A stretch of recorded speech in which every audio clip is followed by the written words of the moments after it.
दिति अपने पति कश्यप ऋषि से पूछते हैं, अच्छा हमारा संतान कैसे होगा? तो कश्यप कहते हैं, ऋषि कश्यप कहते हैं, संतान दो एक नहीं, दो संतान होगा, दो संतान होगा। और ये संतान बड़े बलशाली होंगे, बहुत शक्तिशाली होंगे, मगर चूंकि गलत समय में कार्य किया गया, बहुत दुष्ट भी होंगे, राक्षस प्रकृति के होंगे। तो आज दिति के गर्भ में वो दो संतान 100 साल तक रहते हैं, और 100 साल बाद जब वो जन्म होते तो बड़े बड़े विशाल विकट रूप को धारण करते हैं। एक का नाम पड़ता है हिरण्याक्ष और दूसरे का नाम पड़ता है हिरण्यकश्यप। बड़ा ही विकट रूप है। अब हिरण्याक्ष बड़ा था, हिरण्याक्ष बड़ा पुत्र था, बड़ा बेटा था। अब चूंकि बहुत शक्तिशाली था, बहुत बलवान था, तो उसे बड़े बड़े पहाड़ों को जाके कहता कि मेरे से युद्ध करो। पहाड़ कहते मैं हमसे भी, हम तो आपके बल के सामने हम छोटे हैं, तुम एक काम करो, हमसे भी जो बड़ा है ये समुद्र, तुम जाके उनसे लड़ने के लिए कहो। बड़े बड़े पहाड़ों से भी बड़ा ये समुद्र, विशाल समुद्र है।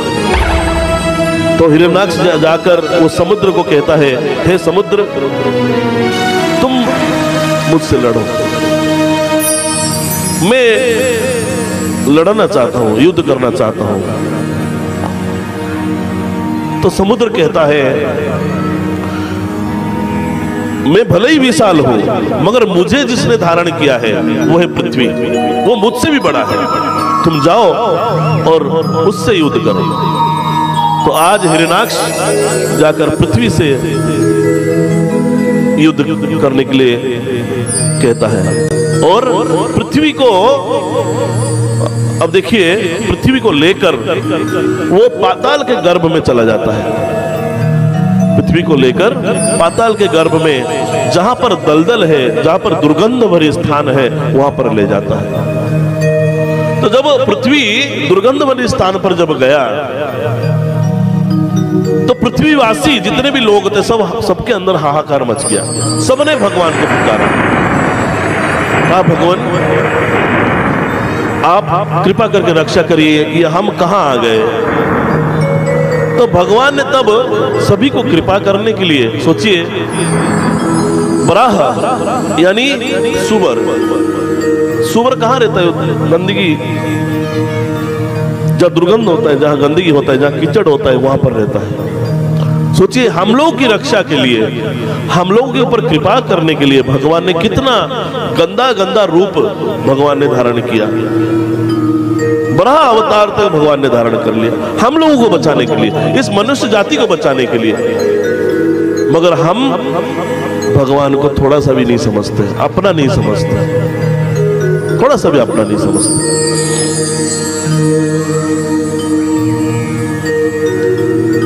तो भगवान ने बराह अवतार का धारण किया और जाकर आज हिरण्याक्ष से भगवान ने जाकर युद्ध किए। युद्ध करके उस दुर्गंध भरे स्थान से आज जो है पृथ्वी को उद्धार करके लेकर लाके रखा। बोलिए बराह अवतार भगवान की जय हो। ऐसा बराह अवतार का वर्णन था। अब राजा परीक्षित पूछते हैं ब्रह्मा जी के कितने पुत्र थे? तो सुखदेव जी कहते हैं ब्रह्मा जी के 2 पुत्र थे और 3 पुत्री थे।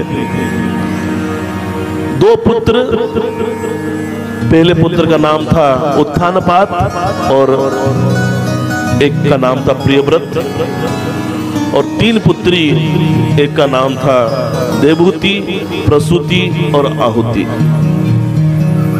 देवहूति, प्रसूति और आहुति। तो उत्थानपाद सबसे बड़ा बेटा था। तो उत्थानपाद को पूरी धरती का राजा बनाया गया। उत्तानपाद का दो पत्नी थे, एक का नाम था सुरुचि और एक का नाम था सुनीति। एक का नाम था सुरुचि और एक का नाम था सुनीति। सुरुचि दिखने में बड़ा सुंदर था, मगर कोई गुण में एक भी गुण नहीं था। और सुनीति दिखने में सुंदर नहीं था, मगर सारे सर्वगुण संपन्न था।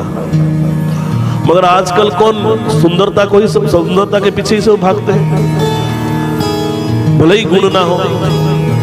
तो जो उत्तानपाद जो राजा थे वो सुरुचि को ही पास में रखते हैं और सुनीति को अपने राज्य से थोड़ा सा बाहर एक कुटिया में उनको रहने के लिए कहते हैं, क्योंकि इन दोनों के बीच में लड़ाई ना हो।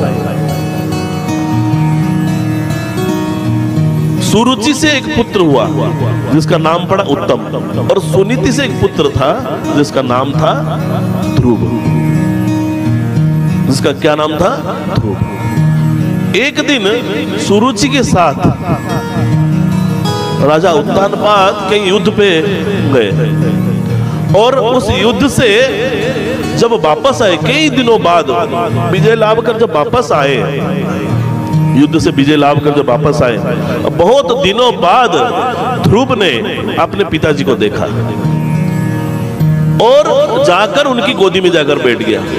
जैसे बैठा,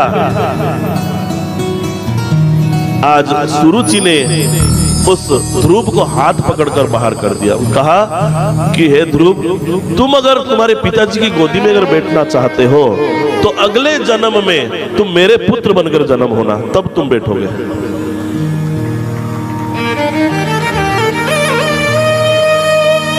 तब तुम बैठोगे।